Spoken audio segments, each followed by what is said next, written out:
What's up everybody, it's Paul from Boosted Films, and in this video we're going to change the engine air filter and cabin air filter in this 2018 Chevy Silverado 3500 HD.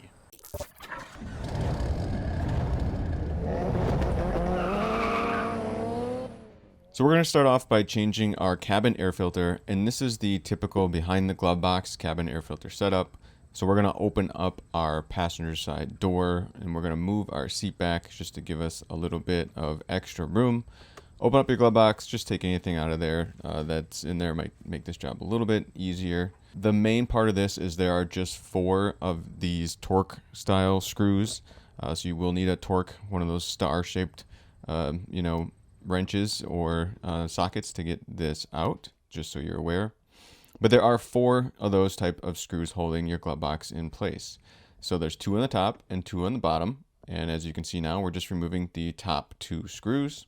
And then we can close it back up and get the lower shot at the bottom where you can see there are 2 more screws. At least you can almost see there's 2, but you'll see it easy enough when you're doing this job. So there's 2 more screws at the bottom that we're going to remove as well. And once you have those 4 screws out, we're going to reopen our bottom glove box here, and then this top compartment as well, we're going to open that one up too, because that gives you kind of a grip where you can pull towards the top part, and you can pull the top piece out a little bit. But then the main part of this, where it really holds in place, is kind of towards the middle portion. So I actually lowered the glove box itself. You don't have to do that, but if you can see where my hand is, where I pulled in towards the middle there, you can kind of get your hand in there even when the glove box is up, and you can pull there. It just requires a bit of force to really pull those out. They are kind of stuck in there pretty good, but just know, obviously you can see my whole glove box is dropped down here. You don't have to do that. I just wanted to make sure I wasn't breaking anything, as I was pulling it up. But that gold piece there, that's kind of really where it clips in. But in case you did actually fully lower the glove box like I did for any reason, I'll show you here this soft open arm here on that little piece of string. That just pushes in and slides up, so I'll show you that. And then here's just, a mock-up of hopefully once you opened it, once you pulled it out, you shouldn't have to lower the glove box all the way like I did. You should just be able to pull it all out as one piece, just like that, and it should pull out. So there you go. Once we removed that lower glove box portion there, now you should have access to your cabin air filter. Your blower motor's back here. There's this cover that you need to remove to expose your air filter. So there's 2 kind of clips on top. We're going to pull those clips towards us, get our fingers up there and pull it back towards us. And there is this pesky wire on the side a little bit you got to watch for. But once you pull those top pieces free, then the bottom parts kind of hook in. So you're going to have to tilt the top towards you a little bit and then lift up. And again, be mindful of that wire on the right side. But then you should be able to just lift it up and get that cover out of the way.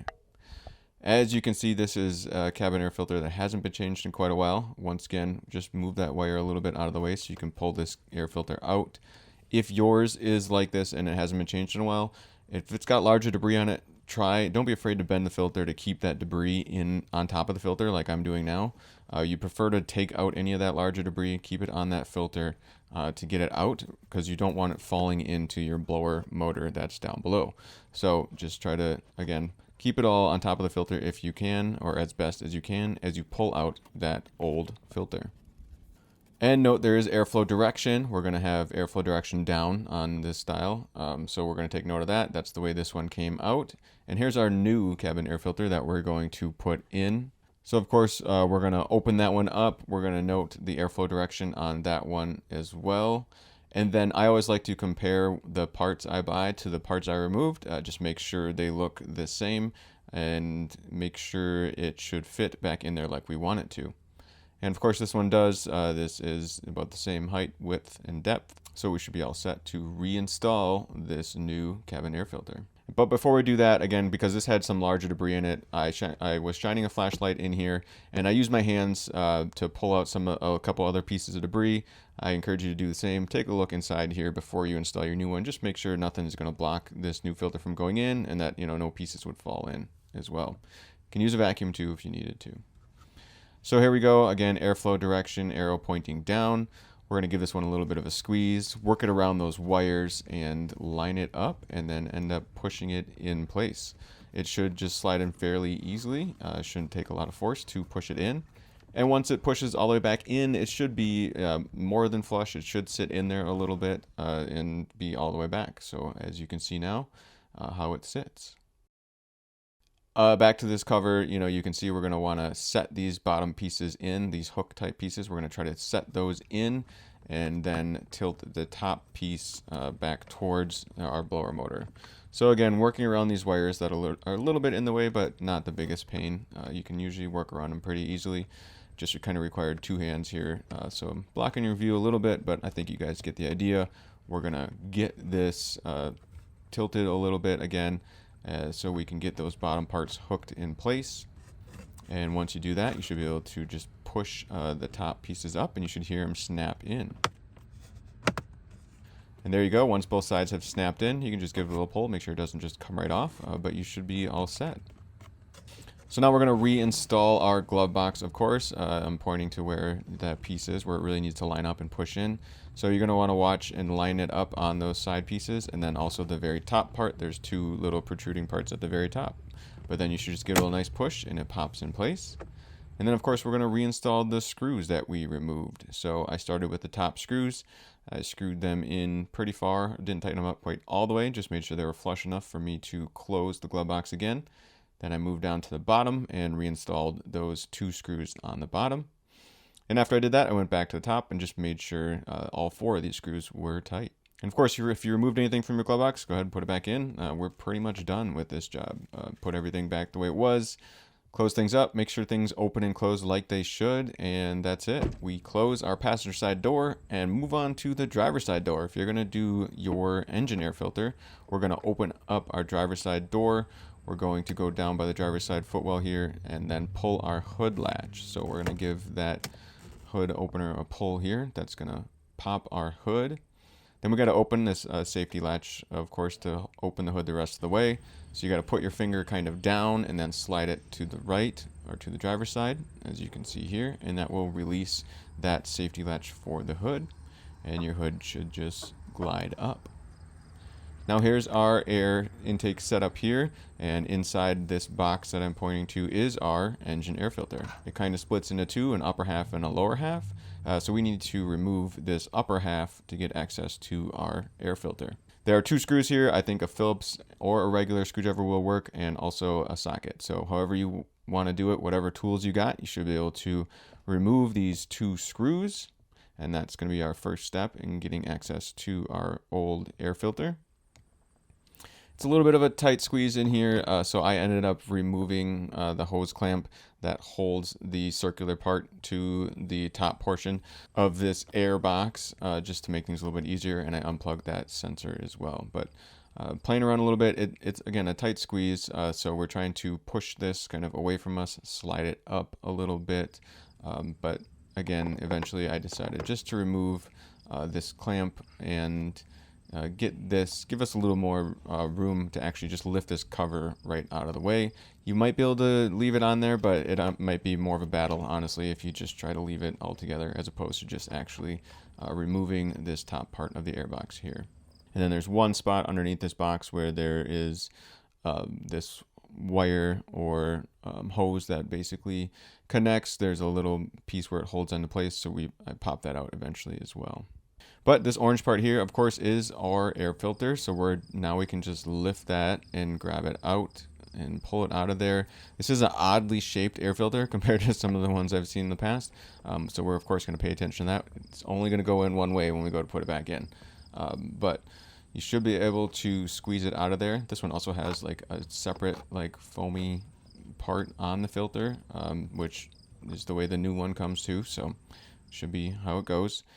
Again, check for big debris. If there's anything inside your airbox, now's a good time. Just clean it out. Again, if you have a vacuum or something, go ahead, take a vacuum, clean it out. Otherwise, pick out any larger debris by hand before you install your new air filter. So here we go. This filter, like I said, has this kind of odd diagonal, this weird shape to it. It's not a square piece. It's not a rectangular piece. It's definitely a bit different from ones I've seen. And that's, again, why we want to check and compare air filters, or compare what we bought to what we took out. So here we go. We're just checking this one out. Make sure it is about the same. And of course, it looks good. Same height, width, and depth. So we should be good to install this new engine air filter. So you can see how I have it set up here with like the shortest part of this to the left of the screen, and then I tilt it this way, and that's the way it kind of drops into the box, where that shortest corner is kind of in the upper left part of your fender, if you will, or the front left of the fender. But it should just drop in. This should be a drop-in filter. It should sit pretty flush in there and just fall in place, as easy as that. And I'm going to show you a closer look at how it looks when it drops in, and I'm also going to point out these 3 spots towards the bottom. There's 3 parts where there's other protruding parts on the top of the box here that they match up with. So you got to get those lined up and pushed in place, and it sounds easier than it is, honestly. Try to be honest with about how these things go for me. Of course, I speed things up and make things look super easy, but this wasn't the easiest to line up and to get in place. I think you got to find the right weird angle to get those 3 pieces to push in. So be patient, be aware of that. Hopefully it just drops right in for you. But that's the best kind of tip I can give for you is, of course, you're going to see me in a second just sticking my head down in there and taking a look and trying to see how I can line those up the best I can to push them in place and kind of get the right angle. I did, of course, just reattach that rubber hose as well, just so I wasn't fighting against it at all. But maybe removing that whole rubber flex piece would have made things easier to install this. I'm not really sure. But again, take your time. It's going to take a little bit of finagling to get everything back in there because it is a bit of a tight squeeze. And you're just trying to, again, line up those 3 slots in the bottom to get it to push in. And then also, after you do that, the top 2 points where the bolts go in, obviously those should line up once you get it pushed all the way down.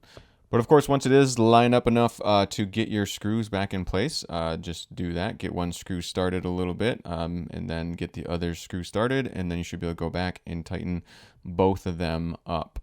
And of course, we got to tighten up, plug in that sensor that we unplugged, so we're going to plug that back in, and then we're going to tighten up this one other hose clamp as well that we had loosened up for this other end of this top air box. And there you go. That's pretty much it. Everything should be set to go. Make sure you tightened anything you loosened. Check for any tools that you have used. Make sure you didn't leave them underneath the hood. Close your hood, and then you should be all set. You have successfully changed your engine air filter and cabin air filter on your Chevy Silverado. And also, if you just want to buy the specific filters I used in this video, I will leave a link in the video description to those specific filters. So there you go. I hope you found this video helpful, and if you want to, if you could help me out a little bit too, let me know if this same procedure worked for you and your same Chevy Silverado. Maybe you have a 2500 that worked exactly the same. Maybe you have a 2019 Silverado that worked the same. If you could let me know, that would be helpful to other people that watch this video that could potentially just check the comments and see if the same procedure would work exactly for their specific vehicle. So if you could do that, that would help me out a lot. And of course, you know, the like, subscribe, everything else YouTubers got to beg for. If you want to do that too, that'd be great. And of course, I'm just a guy on YouTube that likes to document what he does, so I'm also open to any constructive criticism or anything I might have done wrong. Of course, I can't update this video super easily, the video itself, so check comments or the video description for any potential changes to this procedure. Leave a comment, let me know if you found a better way of doing something or if I just did something completely wrong.